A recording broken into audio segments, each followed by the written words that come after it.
আসসালামু আজকে দেখাচ্ছি যে দারুণ মজার 4 রকমের ভর্তা রেসিপি। আমরা প্রথমে দেখাবো ঢেঁড়স ভর্তা। প্রথমে ঢেঁড়সের মুখটা এবং নিচের অংশটা একটু কেটে আমরা পানি দিয়ে সিদ্ধ করে নিচ্ছি। সিদ্ধ করে এটা নামিয়ে আমরা এখানে নিয়েছি পেঁয়াজ, কাঁচামরিচ, লবণ। আমরা পেঁয়াজ কাঁচামরিচটা একটু এভাবে হাত দিয়ে চটকে ডলে নিব। তারপরে ঢেঁড়সটা এভাবে হাত দিয়ে ম্যাশ করে নিব। তারপর সব কিছু একসাথে আমরা মিশিয়ে নিচ্ছি। এখানে দিয়ে দিচ্ছি পরিমাণ মতো সরষের তেল এবং সব কিছু ঠিক হয়ে গেলে আমরা এটা যেমন আজকে দেখাচ্ছি ইলিশ মাছ ভর্তা। আর যেটা আদা স্পুন লবণ, আদা স্পুন হলুদ গুঁড়া, আদা স্পুন মরিচের গুঁড়া, সামান্য একটু পানিতে গুলিয়ে এবং আদা স্পুন ধনিয়া গুঁড়া, আদা স্পুন জিরা গুঁড়া দিয়ে সামান্য একটু পানিতে গুলিয়ে নিয়ে আমরা সবগুলি মাছের সাথে মাছের গায়ে এটা মশলাটা মাখিয়ে দিব। খুব ভালো করে মাখা হয়ে গেলে আমরা এটা লো হিটে আস্তে আস্তে করে ভাজবো।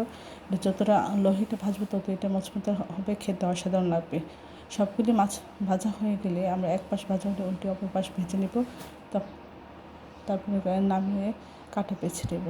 খুব ভালো করে কাঁটা বেছে নিয়ে আমরা এখন এটা ভর্তা করতে যাব। এখানে কাঁটা বেছে পরিমাণ মতো পেঁয়াজ, কাঁচামরিচ, লবণ দিয়ে আগে প্রথমে ডলে ম্যাশ করে তারপরে মাছের সাথে খুব ভালোভাবে মাখিয়ে দিব। আর পরিমাণ মতো সরষের তেল দিব। তাহলে খেতে এটা অসাধারণ লাগবে। আশা করি বাসায় আপনারা একবার হলেও ট্রাই করবেন। মার বাড়ি থেকে এই ভর্তা খেতে হবে না। আসসালামু আলাইকুম। আজকে দেখাচ্ছি পটলের খোসা ভর্তা বা ভাজি। আমরা প্রথমে পটলের খোসা খুব ভালো করে ধুয়ে আমরা একটা পাত্রে সিদ্ধ করতে দিয়ে দিব। এর মধ্যে দিব লবণ দিব, হলুদ গুঁড়া দিব, একটু ধনিয়া গুঁড়া দিব, জিরা গুঁড়া দিব, পেঁয়াজ দিব, পরিমাণ মতো কাঁচামরিচ দিব, রসুন দিব, দিয়ে আমরা সিদ্ধ করে আমরা এটা একটু ব্লেন্ড করে নেব। আপনারা চাইলে বাটা বেটে নিতে পারেন। আমরা একটা পাতের তেলের মধ্যে কাঁচা পেঁয়াজ দিচ্ছি এবং এর মধ্যে আধা চামচ জিরা গুঁড়া, আধা চামচ ধনিয়া গুঁড়া একটু তেলের মধ্যে ভেজে নিয়ে তারপরে আমরা এই ব্লেন্ড করা পটলের খোসাটা দিয়ে দিব। দিয়ে আমরা নেড়ে ছেড়ে খুব শুকনোভাবে এটা শুকিয়ে নিব পানি। তারপরে সব কিছু ঠিকঠাক করে আমরা এটা নামিয়ে নেব।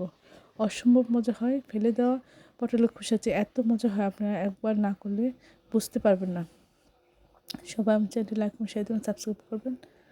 তাহলে এই ধরনের সুন্দর সুন্দর ভিডিওগুলো আপনি দ্রুত পেয়ে যাবেন এবং প্রিয়জনকে বেশি বেশি করে শেয়ার দেবেন। তাহলে সব ধরনের সুন্দর সুন্দর ভিডিও আপনাদের কাছে দ্রুত পৌঁছে যাবে। আজকে দেখাচ্ছি আলু ভর্তা।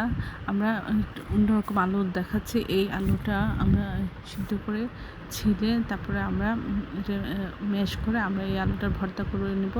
এই আলুটার ভর্তা অসম্ভব মজা হয়। আপনার এই আলু না পেলেও লাল যে আলুটা পান শীতকালে সেই আলুটার ভর্তা অসম্ভব মজা হয়। আমরা সবগুলো আলু এভাবে ম্যাশ করে নিয়েছি। তারপরে এর মধ্যে পরিমাণ মতো পেঁয়াজ, কাঁচামরিচ কুচি দিয়েছি, দিয়ে এর মধ্যে পরিমাণ মতো লবণ দিব। দিয়ে আমরা আগে পেঁয়াজ কাঁচামরিচটা প্রথমে ডলে নিচ্ছি। তারপরে আলুর সাথে সবগুলো একসাথে খুব ভালো করে মাখিয়ে নিচ্ছি এবং পরিমাণ মতো এখানে সরষের তেল দিচ্ছি। দিয়ে আপনার যতটা প্রয়োজন হয় আপনি ভাগ করে নিতে পারেন। অসম্ভব মজা হয়। সবাই আমার চ্যানেলটি লাইক এবং শেয়ার দেবেন, সাবস্ক্রাইব করবেন এবং প্রিয়জনকে বেশি বেশি করে শেয়ার দেবেন। আমার চ্যানেলে সব রকম রান্না রয়েছে, আশা করি দেখবেন।